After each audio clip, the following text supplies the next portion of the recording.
Hello, friends. Spencer Love here on Love Wrestling with another interview that I am incredibly excited to bring you, one that I've been looking forward to since I sent the email. Shaul Guerrero joining me on the show, someone who, man, like I could take this entire show and list the cool shit you've done, whether it's streaming Twitch, whether it's getting back in wrestling, ring announcing, burlesque dancing. I don't even have enough fingers to name all the stuff you've got yours dipped into. It's great to have you here, though, friend. Let's touch with an easy one. How are you doing? Oh, thank you for asking. I'm good. You know what? That's actually a question I don't get asked that often. Just because, we jump right into, the cool stuff that you very graciously named. I appreciate that. But no, I'm doing good. I think we're all, just cautiously entering 2021. Like, hey, Right. I'm not here to claim this is going to be my year or anything. Let's just all relax. We're all walking on eggshells, right? But you're Yeah. definitely getting up to some cool stuff. Like you said, at the tail end of 2020, getting into 2021. How much fun has it been for you to get back into wrestling and ring announcing and stuff like that? Even just dipping your toes back in after all of the craziness that's sort of gone on in the world. Honestly, it's been fantastic. I'm going to be very real with you. It's like a mixture of fantastic and so much stress and pressure. And so I'm trying to be very relaxed and like zen. Like I'm working my ass off in the gym. I'm working really hard to try and find a ring when I can, when it's safe, because I want to make sure all of my opponents and fans I'm going to see, I'm not bringing anything naughty like Rona. So I'm just, we're trying to juggle everything. I'm very excited. My body isn't, but but honestly, the magic of it all is fantastic, and the wrestling community has been so amazing with how gracious they were welcoming me back into the ring. So I'm just feeling extremely blessed and fortunate that people want to see me. I'm still like, are you sure you want to see me? I'm like the featured name on the poster. What the fuck? I don't keep being like I'm like, oh, they just put me right there. Okay, sure. But man, it's got to be great for you. As you mentioned, you've wrestled previously near the tail end of 2020, but coming up on January 16th, wrestling for Flawless Wrestling. Just what sparked the decision to get back into the ring? Because, like, for lack of a better way to put it, Shaul, you were succeeding in ring announcing. You were getting your name out there with WOW and Lucha Underground and now into AEW. It doesn't really seem like you needed to if you didn't want to. You know what I mean? Honestly, like I appreciate that, like, because that like is a testament to the good training I had with WWE, with how they trained me to announce, and all of the love and guidance I've had with Lucha Underground, AEW, you know what I mean, and just amazing people at WOW as well. So honestly though, like whenever you're in the wrestling environment, at least I can say this for me, like watching the girls train, there's always like a women's training session whenever you're at a show, and the bug bit me. I just was like, I'm not doing enough, I'm not doing enough. And then like my wheels start turning about gear and like, oh, I can have storyline with this person and we could do this, oh, this would be really cool, or why I wish we would tighten this up or whatever. I'm like, just get in there and do it yourself, you know what I mean? You want something done, do it yourself. So, absolutely. But honestly, you mentioned that was what happened. Well, you mentioned it was with AEW at the tag team tournament that sort of the bug first bit you. What was it specifically about AEW? Because again, as an outside person, I'm assuming here, but you hear nothing about AEW really that's bad per se. It's a great environment from what everybody hears, whether it's the locker room, the people who run the company. What was your experience with that? And then maybe without digging yourself a hole, how did that maybe differ from your experience with WWE? No, for sure. Well, it was very different just because like when I was walking in, not only was I there with my mother, so like that was obviously very cool. But like it was like running into old friends because I've trained with a lot of people there back in my FCW days and back when I was at NXT. And just it's true what everybody says. The environment in the back is a lot more relaxed. There's a lot less pin needles to be worried about. I mean, there's like an overwhelming amount of respect for everybody. Everybody's just there to put on a good show and have fun. I think that's like fun was everywhere when I was backstage, and I was so fortunate to be able to work with, Justin Roberts and, announce so many amazing women. So like honestly, just between that and, watching the training session, watching Dustin Rhodes train everybody and like, just, I don't know. There's just so many amazing things. And I do believe I was in a different time when I was with WWE, as far as when we're talking about comparing.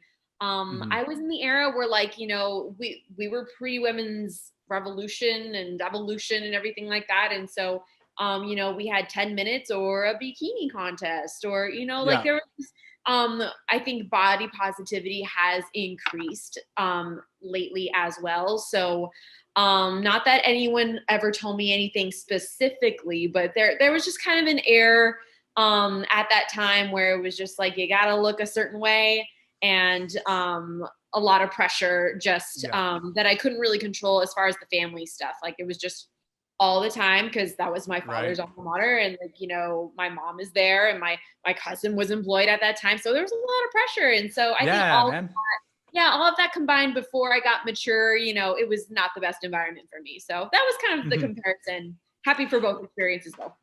Absolutely. Now, was it your decision or WWE's decision then to have you wrestle under a different name? Because you mentioned the pressure, and maybe wrestling under a name that's not Guerrero would alleviate some of that. Because again, as an outside guy, I feel like I'm going to put that in the title of the podcast, but it seems like that would be something that WWE or any major promotion really would want to run with is, hey, this is Eddie Guerrero's daughter. Throw money at her. No, honestly, when I was there, I was under the impression I would be wrestling under Guerrero because, like, I mean, that was, let's be real, that's what got me the opportunity. And so, but I was told I had to earn my last name, and so I was like, holy shit. I was gonna say, how did you feel about that? Honestly, like, it's like a layered. There's a lot of layers to how I was feeling because I was like, I'm in WWE. Like I was like, just shut up and do whatever they want. Do whatever they want. You know what I mean? And then there was also a part of me that like understood that's a very old school mentality. You know what I mean? Where it's just like, you got to earn the name. You got to earn the name. I grew up with that mentality, whether it was doing my chores, my grades in school, or now wrestling. So I've always, I guess I always was understanding of that. And then on a personal note, me taking it personally, I was like, I already earned the name Guerrero when I went through all that shit with my dad and like in our family. And I was like, I am a motherfucking Guerrero. Like, I need to do more for this shit. Well, but honestly, I strictly speaking in wrestling, like I understood, but I feel like, I don't know. Now I'm so excited to not necessarily be tied to anything. I'm going to go into wrestling doing what I want. I'm going under my name. I'm going to be like, if I shit the bed, I shit the bed, and I'm going to go down. I'm going to go down swinging. But like, whether it's a good match, whether it's a great match, I'm going to be giving you guys everything I have. I'm going to be paying homage to my dad and my mom all the time and my entire family. And, so people can say whether I've earned my last name or not, but I have to go in there knowing I'm a Guerrero because that's the energy you have to bring. Yeah. Did ring announcing help with that at all? Because again, using your real name, sort of taking maybe some baby steps into it feels like it might help, but getting into the ring's got to be an entirely different experience altogether, right? Absolutely. It's a different beast, 100%.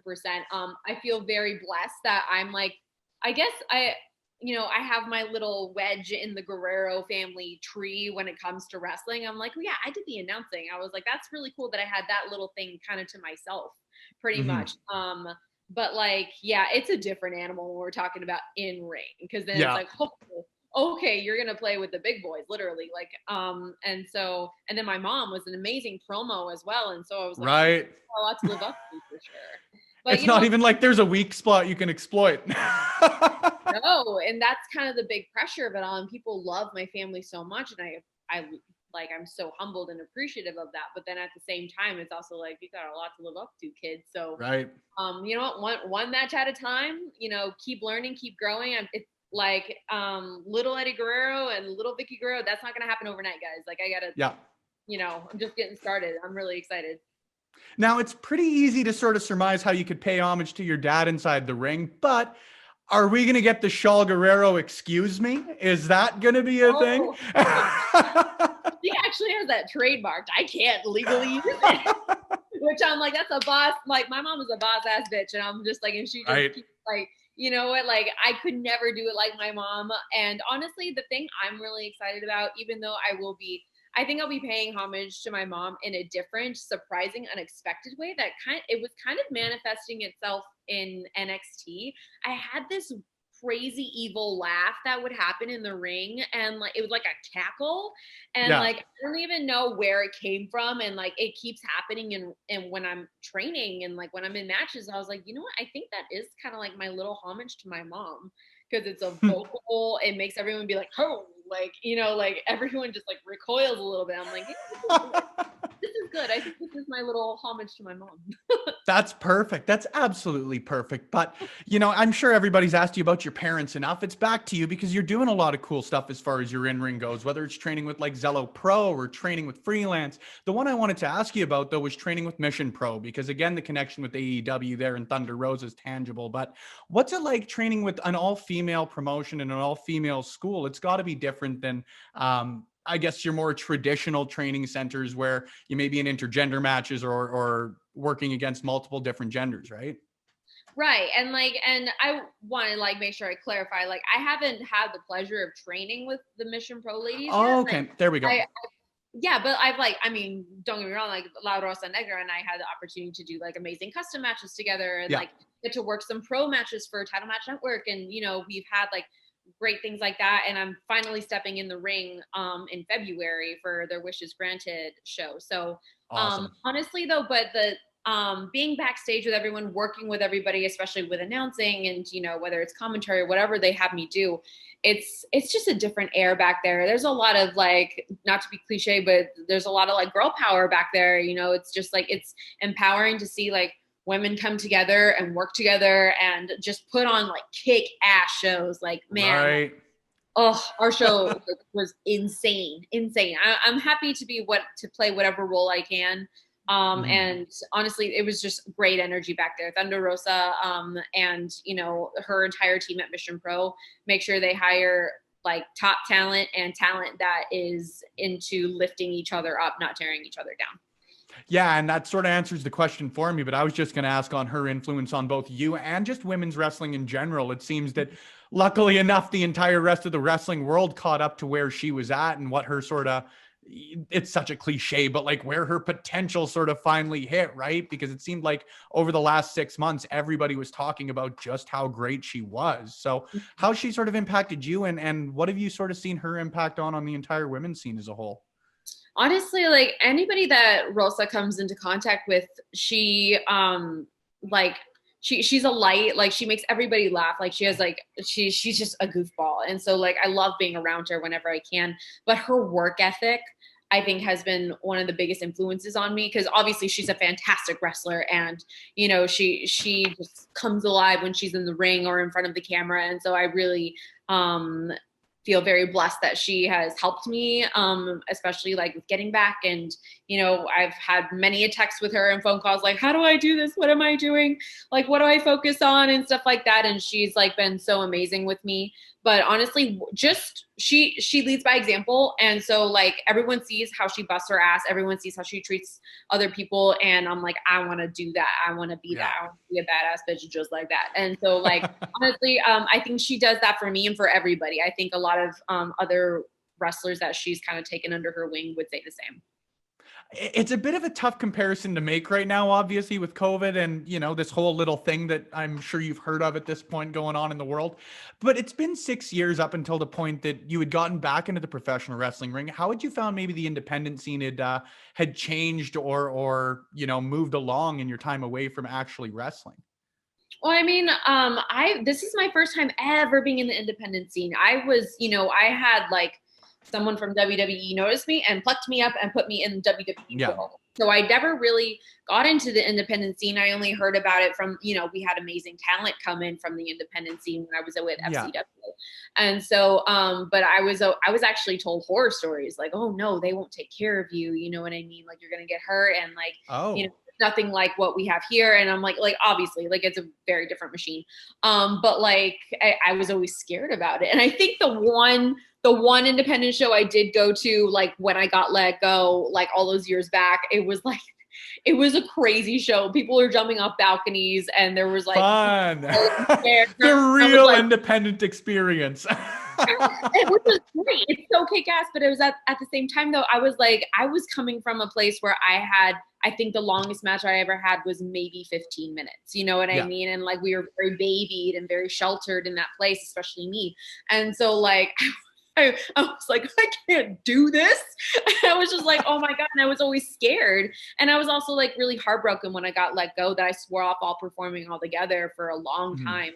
So honestly, this is my first, outing with actually wrestling in the independent scene. So TBD, because I'm discovering it, honestly. And what I see so far is a lot of empowerment, a lot of women just like competing, but it's like, not really. There's a lot more of a camaraderie I've found than my experience with the locker room I was at. Well, we're going to have to take that TBD and put it in the bank because we'll have to have you back on at some point, but that's for later. This is for now. You talk about your experience with WWE. You've worked for AEW, but you obviously haven't committed to them nor any other promotion. Is the goal then to be on the independent scenes and be Miss Independent Professional Wrestler for the next little bit? Or is the end goal potentially to go back to an AEW or to work for a WWE again at some point in the future? Or again, is that another TBD? Honestly, that is my end goal, is to be with a promotion that I am passionate about, that I care about. And I'm sorry, like I love television wrestling, and I love the camera, and I love the big stage. I mean, that was literally what I grew up with. It's all I remember is being on the road and, I don't know, just being backstage. So like, that's what I crave. I feel at home in that space. And so if somebody came a calling, I absolutely I would go.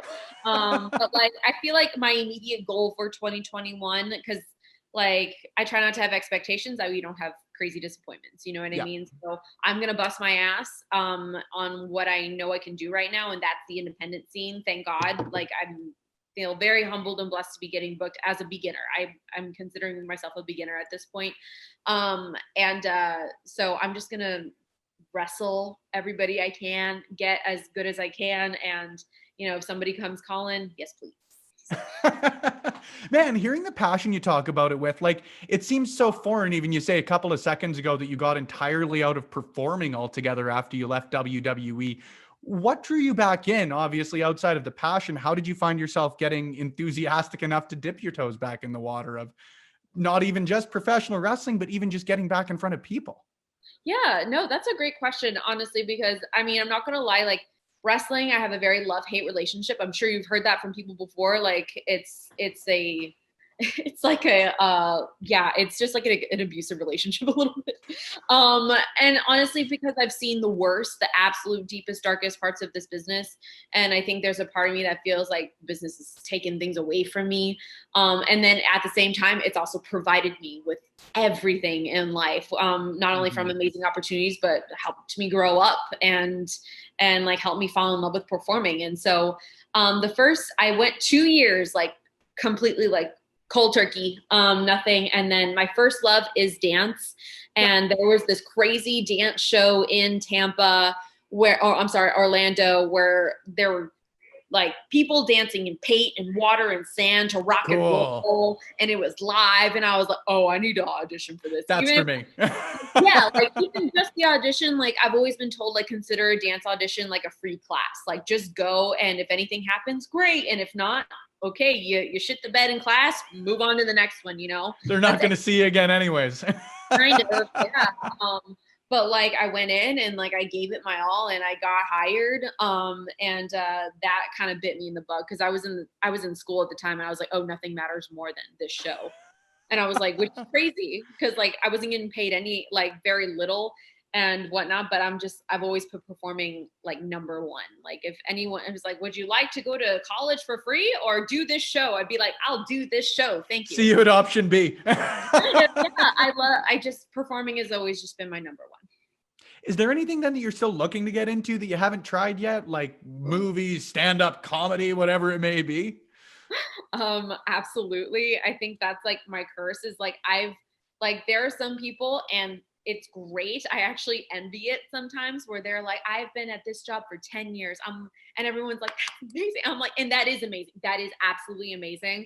But for me, I'm like, I can't, like, I have to do everything. I have to do 5 things at one time, which I am currently doing right now. I don't know how, but like, yes, I want to be in a movie. More specifically, I would love to be in like action horror movies. Like that would be like, and I mean, stand-up comedy would be amazing, but I'm like, I'm not funny. I have funny shit happen to me and people happen to laugh. So, but that's, I mean, yes, just yes. And pretty much for everything.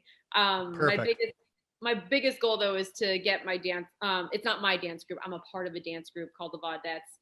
Our next big goal is to tour. So we're working on that real hard. Well, and you guys are scheduled for the Jericho cruise, I guess, this year.